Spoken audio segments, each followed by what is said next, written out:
نحمده ونستعينه ونستغفره ونؤمن به ونتوكل عليه ونعوذ بالله من شرور أنفسنا ومن سيئات أعمالنا من يهده الله فلا مضل له ومن يضلله فلا هادي له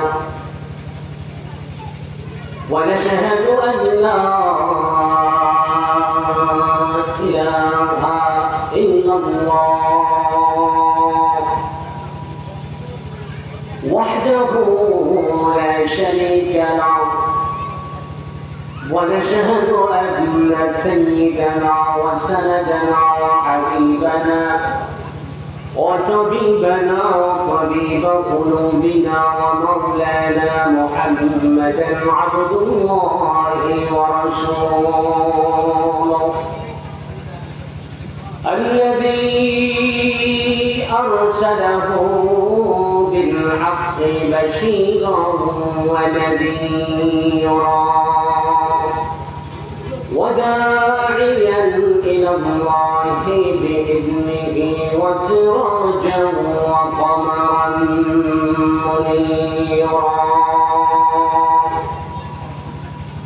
أما بعد فأعوذ بالله من الشيطان الرجيم بسم الله الرحمن الرحيم ما يفعل الله بعذابكم إن شكرتم وآمنتم وكان الله شاكرا عليما وقال تعالى فسبح بحمد ربك وكن من الساجدين واعبد ربك حتى يأتيك اليقين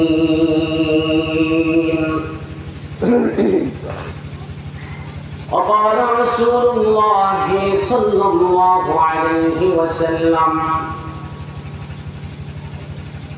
مثل الذي يذكر ربه والذي لا يذكر مثل الحي والميت وقال رسول الله صلى الله عليه وسلم لا يقعد قوم يذكرون الله تعالى إلا حفتهم الملائكة وغشيتهم الرحمة ونزلت عليهم السكينة وذكرهم الله في من عنده أو كما قال النبي عليه الصلاة والسلام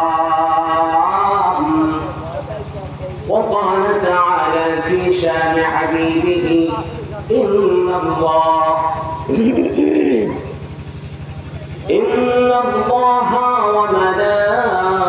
وملائكته يصلون على النبي يا أيها الذين آمنوا صلوا عليه وسلموا تسليما اللهم صل على محمد وعلى آل محمد كما صليت على إبراهيم وعلى آل إبراهيم إنك حميد مجيد اللهم بارك على محمد وعلى آل محمد كما باركت على إبراهيم وعلى آل إبراهيم إنك حميد مجيد بلغ العلا بكماله كشف الدجى بجماله حسنت جميع خصاله صلوا عليه وآله لا إله إلا الله لا إله إلا الله মোহাম্মদ বলি আর আমরা জিকির করি সামনের দিকে আগে আগে বসে শূন্যস্থান পূরণ করি কারণ মজলিসে দিনের মজলিসে কোরআন হাদিসের মজলিসে যদি ফাঁকা রাখা হয় ওইখানে স্থান পায় মিস্টার ইবলিস কে জায়গা পায় বলেন মিস্টার ইবলিস এসে ধোকা দিতে থাকে এই জন্য আমরা এই জান্নাতের বাগিচায় ফাঁকা জায়গা রাখতে চাই না কারণ হাদিসের মধ্যে আছে নবী সাল্লাল্লাহু আলাইহি ওয়াসাল্লাম বলেছেন দুনিয়ার মধ্যে যারা দ্বীনের মজলিসে কোরআন হাদিসের মজলিসে এক ভাই আরেক ভাইকে বসার জন্য জায়গা করে দিবে আল্লাহ তাআলা তার জন্য জান্নাতে জায়গা করে দেবেন বলে সুবহানাল্লাহ তা আমরা মুহাম্মদের জিকির করে সামনে দিকে আগাই লা ইলাহা ইল্লাল্লাহ সুবহানাল্লাহ ওয়ালহামদুলিল্লাহ লা ইলাহা ইল্লাল্লাহ সুবহানাল্লাহ ওয়ালহামদুলিল্লাহ লা ইলাহা ইল্লাল্লাহ লা ইলাহা ইল্লাল্লাহ মুহাম্মাদুর রাসূলুল্লাহ সাল্লাল্লাহু আলাইহি ওয়াসাল্লাম নবী সাল্লাল্লাহু আলাইহি ওয়াসাল্লামের শানে দুরূদ পড়লে লাভ কি হবে আল্লাহ নবী বলেন মান সাল্লা আলাইয়া ওয়াহিদান সাল্লাল্লাহু আলাইহি আশরা নবীজি বলেছেন কেউ যদি আমার শানে একবার দরুদ শরীফ পাঠ করে আল্লাহ তাআলা তার আমলনামা থেকে 10টা গুনাহ মাফ করে দেন সুবহানাল্লাহ আস্তে বলেন না বাড়িতে যাই বলবেন আর 10টা করে গুনাহ তো মাফ করবেনই 10টা করে মর্যাদা আল্লাহ তাআলা তার বাড়াইতেই থাকবে সুবহানাল্লাহ শুধু এখানে শেষ নয় পরকালে নবীজি সাল্লাল্লাহু আলাইহি ওয়াসাল্লামের কাছাকাছি তারাই থাকবে সব থেকে বেশি কাছাকাছি থাকবে নবী সাল্লাল্লাহু আলাইহি ওয়াসাল্লামের কাছে যারা দুনিয়ার মধ্যে নবীজির শানে দুরূদ শরীফ বেশি বেশি পাঠ করছে নবীজি বলেছেন আমার যে সমস্ত উম্মতেরা দুনিয়ায় থাকাকালীন আমার শানে মুহাব্বতে দুরূদ পাঠ করেছে আমি নবীর তত কাছাকাছি কিয়ামতের ময়দানে তারা আমার ওই সমস্ত উম্মতেরা থাকবে আমার পাশাপাশি সুবহানাল্লাহ এজন্য মুহাম্মদ বলি সাল্লাল্লাহু আলাইহি ওয়াসাল্লাম আরেকবার বলি সাল্লাল্লাহু আলাইহি ওয়াসাল্লাম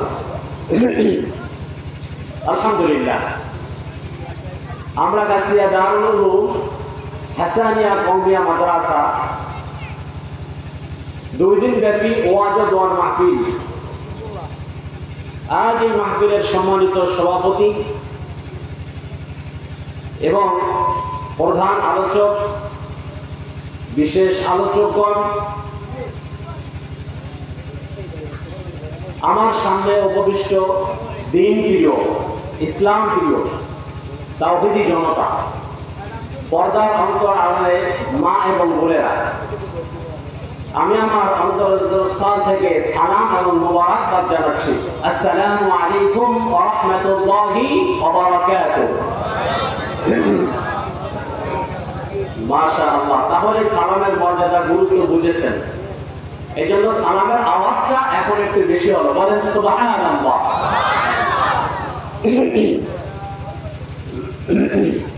সুবহানাল্লাহ আলহামদুলিল্লাহ আল্লাহু আকবার লা ইলাহা ইল্লাল্লাহ এগুলো বললে লাভ কার হবে বলেন তো আমরা যদি নামাজ পড়ি লাভ কার আল্লাহর লাভ না আমার আপনার লাভ আমরা যদি সত্য কথা বলি লাভ কার আল্লাহ না আমার আমরা যদি মিথ্যা কথা না বলি লাভ কার আমরা যদি জিকির আজকার করি লাভ কার আমার আপনার সন্তানদেরকে যদি দ্বীন শেখায় লাভ কার আল্লাহ না আমার আপনার তাহলে সুবহানাল্লাহ বললে আলহামদুলিল্লাহ বললে আল্লাহু আকবার বললে নামাজ পড়লে রোজা রাখলে তাসবিহ পাঠ করলে আল্লাহ তাআলার কোনো লাভ নেই লাভ কার কারণ অভাব আমার আপনার আছে আল্লাহ রাব্বুল আলামিনের কোনো অভাব নাই বিশ্বাস করেন কোরআনের ছোট্ট একটি সূরা ফজিলত অনেক যেই সূরাটি একবার তেলাওয়াত করলে 10 পারা কোরআন তেলাওয়াতের সওয়াব হয়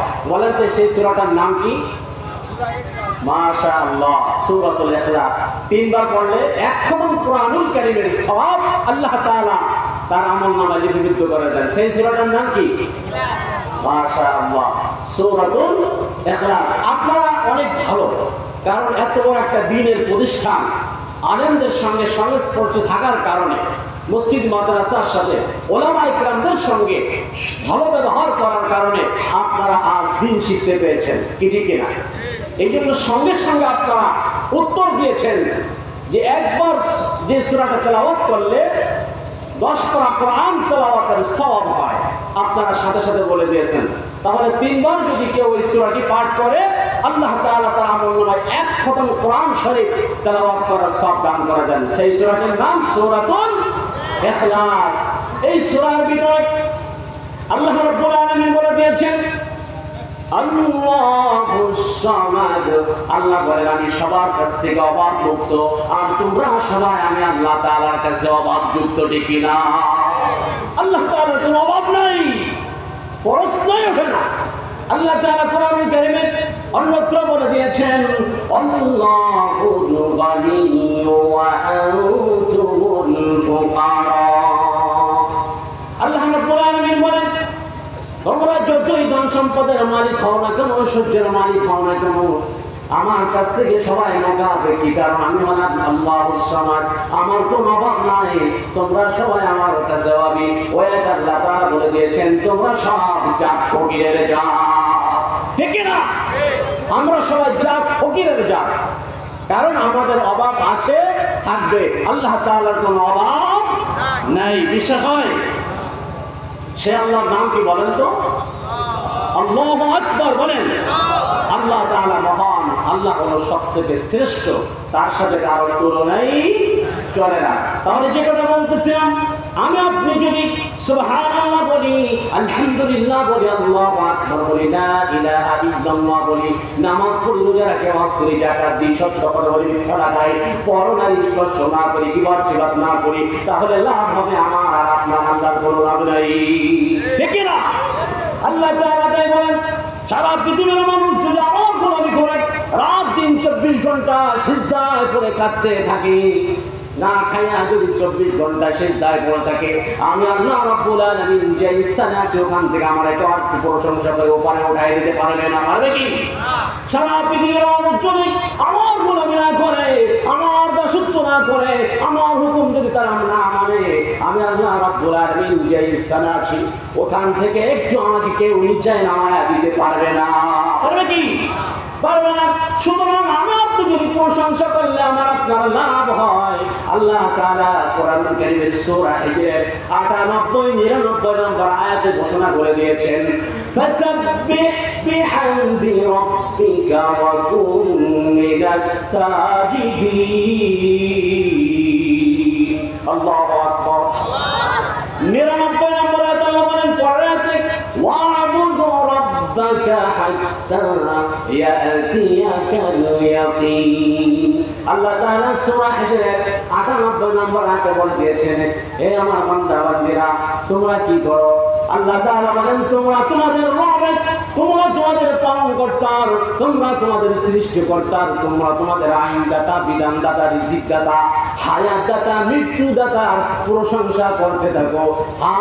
প্রশংসা করো তোমাদের রবের মহিমা, প্রশংসা করতে থাকো। কি করো? শুকরিয়া আদায় করতে থাকো। কতদিন পর্যন্ত শুকরিয়া আদায় করবে? এখানে শেষ না সময়? কতদিন পর্যন্ত আমরা শুকরিয়া আদায় করব? আল্লাহ তাআলা বলে দিয়েছেন কোন পর্যন্ত আমি আল্লাহ তাআলা তোমার শুকরিয়া আদায় করবে। এখানে বলছে 98 নম্বর আয়াতে বলেছেন ওয়া'বুদ রাব্বাকা, এর আগে আয়াতে ফাসাব্বিহ বিহামদি রাব্বিকা ওয়া কুন মিনাস সাজিদিন। আল্লাহ রাব্বুল আলামিন বলতেছেন তোমরা তোমাদের রবের মহিমা প্রশংসা করতে থাকো, বড়ত্ব ঘোষণা করতে থাকো। কার প্রশংসা? আল্লাহর প্রশংসা করতে হবে। ওয়া কুন মিনাস সাজিদিন। আল্লাহ তাআলা বলেছেন আর সিজদাকারীদের সাথে তোমরা অন্তর্ভুক্ত হয়ে যাও। সুবহানাল্লাহ বলেন। এই নামাজের আগে কোন আল্লাহর ওলি যেন বয়ান করতেছিল নামাজের কথা, ঠিক কিনা? এজন্য আল্লাহ তাআলা আয়াতের ভিতরে বলে দিয়েছে ওয়াকুম মিনাস সাজিদিন। আল্লাহ তাআলা বলেন সিজদাকারীদের সাথে তোমরা সম্পর্ক করো, সিজদাকারীদের অন্তর্ভুক্ত হয়ে যাও, অর্থাৎ আমাকে সিজদা দাও, মাথা নত করো, আমার প্রশংসা করতেই থাকবে কোন পর্যন্ত? ওয়া'বুদু রাব্বাকা হাত্তা ইয়াতিয়াকাল ইয়াকিন। সবাই বলেন তো ওয়া'বুদু রাব্বাকা হাত্তা ইয়াতিয়াকাল ইয়াকিন। তাহলে প্রশংসা, আল্লাহর গোলামি, আল্লাহর দাসত্ব কোন পর্যন্ত করবে আল্লাহ বলে দিয়েছে। আমি আপনি মনে করেন 50-60 বছর হায়াত পেয়েছি, তার মানে প্রথম 10 বছর আল্লাহর প্রশংসা করবো, বাকি কয় বছর প্রশংসা করবো না, এরকম নাকি? না, 50 বছর হায়াত পেয়েছি, 30 বছর প্রশংসা করছি, ইবাদত করছি, বাকি সময় করা লাগবে না। না, আল্লাহ তাআলা বলছে ওয়াবুদু রাব্বাকা হাত্তা ইয়াতিয়াকাল ইয়াকিন। যতক্ষণ পর্যন্ত মালাকুল মউত আজরাইল তোমার মাথার কাছে না আসতেছে, ততক্ষণ পর্যন্ত তোমরা আমি আল্লাহ রাব্বুল আলামিনের প্রশংসা করতেই থাকবে। সুবহানাল্লাহ। তাহলে আমরা কি শিখলাম? কোন পর্যন্ত আল্লাহর গোলামি করব, আল্লাহর দাসত্ব করব, আল্লাহর প্রশংসা করব, যতক্ষণ পর্যন্ত নিশ্চিত। মুফতি তাকি উসমানী সাহেব লিখেছেন তাফসীরের মধ্যে, ইয়াকিন, এই ইয়াকিন বিশ্বাস, অর্থাৎ মুফতি তাকি উসমানী সাহেব লিখেছেন তাফসীরের ভিতরে যে এই ততক্ষণ পর্যন্ত এটাকে বুঝাইছে মালাকুল মউত, অর্থাৎ শেষ নিঃশ্বাস যতক্ষণ পর্যন্ত আমার শেষ না হচ্ছে, আমি পৃথিবীতে যতদিন আমি শ্বাস নিঃশ্বাস টেনতেছি, শ্বাস নিচ্ছি, শ্বাস বের করতেছি, ততদিন পর্যন্ত আমি আপনি কি করব? আল্লাহর গোলামি করতে থাকতেই হবে। এটা কার কথা? আল্লাহর কথা। এই জন্য আল্লাহ তাআলা বলেছেন ওয়া'বুদু রাব্বাকা হাত্তা ইয়াতিয়াকাল ইয়াকিন। যতক্ষণ পর্যন্ত মালাকুল মউত আজরাইল আমার আপনার কাছে না আসতেছে, ততক্ষণ পর্যন্ত আল্লাহ তাআলার গোলামি, আল্লাহ তাআলার প্রশংসা করে যেতেই হবে, ঠিক কিনা বলেন? এতে কোনো সন্দেহ আছে? সন্দেহের কোনো অবকাশ নাই, সন্দেহের কোনো অবকাশ নাই। তাহলে আমরা যদি প্রশংসা করি লাভ হবে, আমার আপনার আল্লাহর কোনো লাভ নাই। এই জন্য আমরা একটা আয়াত, যারা খিতাবতের দায়িত্ব পালন করেন, খতিব সাহেবগণ জুমার দিনে সানি খুতবার শেষে একটা আয়াত তেলাওয়াত করে, এটা আমাদের অনেকের মুখস্থ আছে, ঠিক কিনা? এটা হলো কোরআনের আয়াত ফাযকুরুনি আযকুরকুম ওয়াশকুরুলি ওয়া লা তাকফুরুন। এটা আমাদের মুখস্থ আছে না? আছে কিনা? এই একটা আয়াত, এর ভিতরে 4টি বিষয় আমাদেরকে জানতে হবে। কয়টি বিষয়? সময় সংক্ষেপ। এই আয়াতের ভিতরে 4টি বিষয় আমাদেরকে জানা দরকার। ফাযকুরুনি, আল্লাহ তাআলা বলেন যে বান্দা বা যে বান্দি বা যে ব্যক্তি আমি আল্লাহ রাব্বুল আলামিনকে স্মরণ করবে, আমি আল্লাহ রাব্বুল আলামিন তাকে স্মরণ করব। সুবহানাল্লাহ, আজকে আওয়াজ হয়ে গেছে। তাহলে ফাযকুরুনি, আল্লাহ তাআলা বলতেছে আমাকে যে ব্যক্তি স্মরণ করবে, আর কুরকুম, 1 নম্বর হলো আল্লাহ বলছে যে আমাকে স্মরণ করবে, আমাকে ডাকবে, আমি আল্লাহ তাআলা তার ডাকে সাড়া দিব। সুবহানাল্লাহ। বাড়িতে যাই বললেন, আর একটু কেউ বলেন সুবহানাল্লাহ। একটু আগেই না বললাম সুবহানাল্লাহ বললে লাভ আমার আপনার, তাহলে লস কেন আমরা করবো? জানি না, বলেন সুবহানাল্লাহ। তাহলে আল্লাহ তাআলা বলতেছে যে আমার প্রশংসা করবে, যে আমাকে স্মরণ করবে, আমি আল্লাহ তাআলা তাকে স্মরণ করব। সুবহানাল্লাহ। তাহলে 2টা বিষয় পালা, আমরা আল্লাহ তাআলাকে ডাকবো, 1 নম্বর, আল্লাহ আমাকে ডাকে সাড়া দিবেন। 3 নম্বর হলো ওয়াশকুরুনি, আল্লাহ তাআলা বলতেছে আমার শুকরিয়া আদায় করো। কার শুকরিয়া? আল্লাহ তাআলা বলছে আমার শুকরিয়া আদায় করো। ওয়া লা তাকফুরুন, আর আমার সঙ্গে কুফরি করো না। কুফরি মানে কি আমরা বুঝি? আল্লাহ তাআলা নাফরমানি আমরা করে যাচ্ছি, শিরক বিদআত কুফরি, আল্লাহ তাআলার হুকুমকে আমরা অহরহ অমান্য করতেছি। আল্লাহর নাফরমানি করতেছি, আল্লাহর নিয়ামত খেয়ে আমরা আল্লাহর নিয়ামতের শুকরিয়া আদায় করছি না। ঠিক না? আমি আপনি আশরাফুল মাখলুকাত, সৃষ্টির সেরা জাতি, মানব জাতি, আল্লাহ তাআলা আমাদেরকে সুন্দর সুন্দর খাবারগুলো প্যাকেট করে আমার আপনার সামনে তৈরি করে দিয়েছেন। ঠিক না? আল্লাহ বলছে কুলু ওয়াশরাবু, খাও পান করো, খাও পান করো আর আমার হুকুম পালন করো, আমার গোলামি করো, আমার দাসত্ব করো, আমার ইবাদত করো। তাহলে আল্লাহ তাআলা বলছে আমাকে যারা ডাকবে আমি আল্লাহ তাদেরকে স্মরণ করব আর আমার শুকরিয়া আদায় করবে। আমার কুফরি তারা করবে না, আমার সঙ্গে কুফরি করবে না। কুফরি করলে কি ঈমান থাকে বলেন? ঈমান চলে যায়। আর যদি আমরা কুফরি করি, আমাদের খাসলাতের কারণে অপরাধ অন্যায় করে থাকি, শিরিক করে থাকি, বিদআত করে থাকি, জুলুম অত্যাচার করি, স্বৈরাচারী করি, তাহলে ক্ষতি কার হবে বলেন? আমার আপনার ক্ষতি হবে। এই জন্য আল্লাহ তাআলা কোরআনুল কারীমের যে আমি একটা আয়াত তেলাওয়াত করেছি, শুনেছেন আপনারা, মা ইয়াফআলুল্লাহু বিআযাবিকুম ইন শাকারতুম ওয়া আমানতুম ওয়া কানা আল্লাহু শাকিরান আলীমা। আল্লাহ তাআলা আয়াতে কিন্তু বলতেছে মা ইয়াফআলুল্লাহু বিআযাবিকুম, আমি আল্লাহ তাআলা আযাব দিয়া কি দরকার আছে? আমি আমার বান্দাদেরকে আযাব কেন দিব? আমার কি দরকার? কি টাকা পড়েছে? আল্লাহু আকবার। আমি কেন আমার বান্দা বান্দীদেরকে আযাব দিব? আমার তো কোনো লাভ নাই আমার বান্দাদেরকে আমি আযাব দিয়া। আমি তো তাদেরকে সম্মানিত করে বানাইছি। তারা যদি সম্মানিত কাজগুলো করে, আমার হুকুম যদি পুরোপুরি মানে, আমি আল্লাহ তাআলা তাদের জন্য তো অনেক অনেক সফলতা রেখেছি। জান্নাতে তাদের জন্য ঘর রেখে দিয়েছি, জান্নাতে ঘর, জান্নাতের আরামায়েশ, নাজনামা আমি তো আমার বান্দা বান্দীদের জন্য রেখে দিয়েছি। আমি কেন আমার বান্দা বান্দীদেরকে আযাব দিব? আমার লাভ কি? আমার কি টাকা পড়েছে আমার বান্দাদেরকে না আযাব দিব? সুবহানাল্লাহ বলবেন।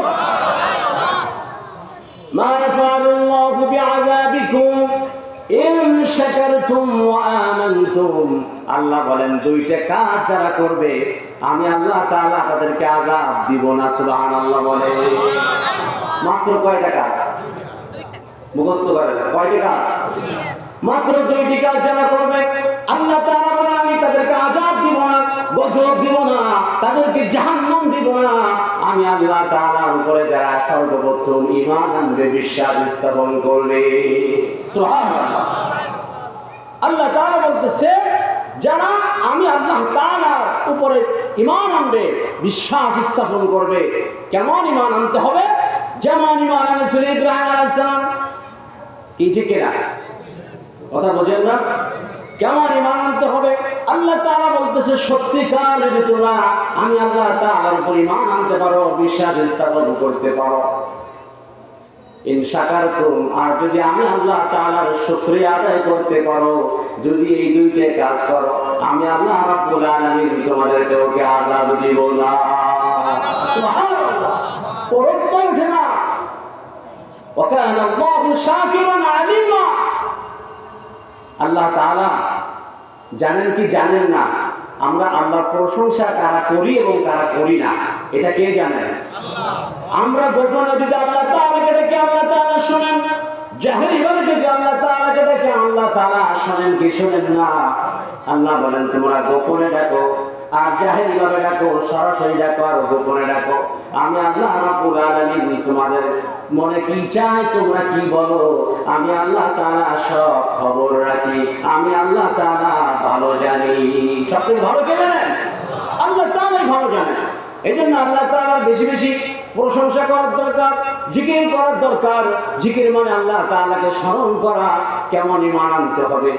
হযরত মুসা আলাইহিস সালাতু ওয়াস সালাম আল্লাহ তাআলাকে বললেন আল্লাহ আপনি আমাকে এমন একটা কালেমা, এমন একটা বাক্য শিক্ষা দেন, এমন একটা আমল আমাকে শিক্ষা দেন যে আমলটা করলে আল্লাহ আমি তোমার বেশি লোকের লাভ করতে পারবো, আমি তোমার তত কাছাকাছি আসতে পারবো, এমন একটা আমল আমাকে শিখাই দাও। আল্লাহ রাব্বুল আলামিন বলেন হে মুসা তুমি বলো লা ইলাহা ইল্লাল্লাহ, বলেন লা ইলাহা ইল্লাল্লাহ, লা ইলাহা ইল্লাল্লাহ, লা